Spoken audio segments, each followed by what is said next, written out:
यदा यदा हि धर्मस्य ग्लानिर्भवति भारत अभ्युत्थानम् अधर्मस्य तदात्मानं सृजाम्यहम् परित्राणाय साधूनां विनाशाय च दुष्कृताम् धर्म संस्थापनार्थाय संभवामि युगे युगे। नमस्कार, चंदनी बेहरा बारपाहाड़ एक्सप्रेस खबर को स्वागत। भिन्न एक रंगे खेल दुई राज्यर मेल होलीर अनन्य परंपरा हरिहर भेट।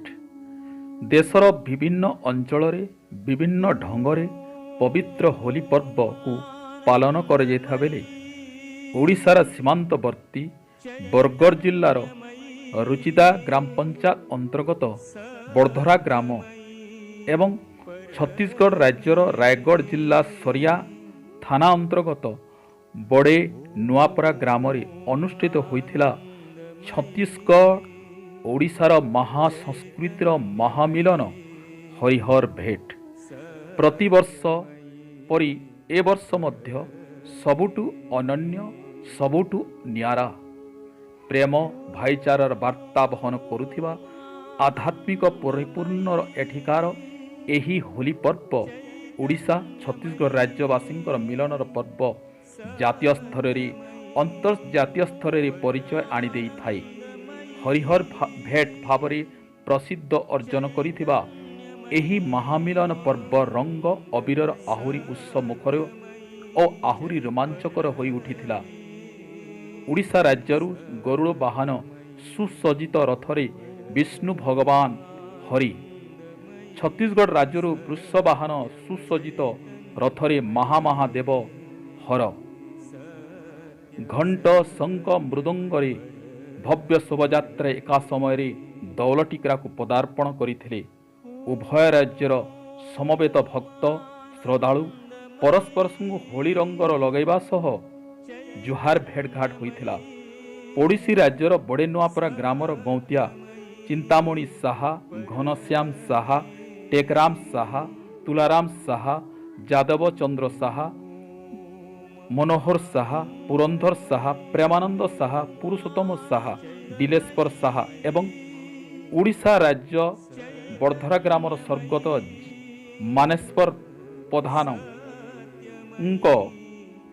निसंतान थिबारु तांकर भाई स्वर्गत गौतिया जगबंधु ज्येष्ठ पुत्र भिकारीचरण प्रधान पोषपुत्र ग्रहण करी एही पर्व पालन दायित्व देवा परे भिकारीचरण प्रधान भाई ललित मोहन प्रधान, अतिचरण प्रधान, भूतनाथ प्रधान उत्सव परिचालन कार्य बहन करथिले।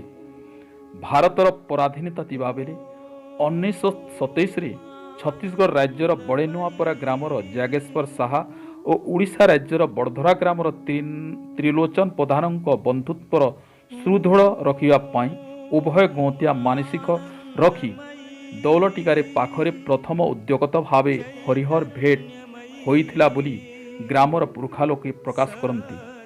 वैष्णव शाक्त धर्म मध्य समन्वय आनिया पाई बहु शताब्दी पूर्वे बहु स्थान रे हरिहर परंपरा रही।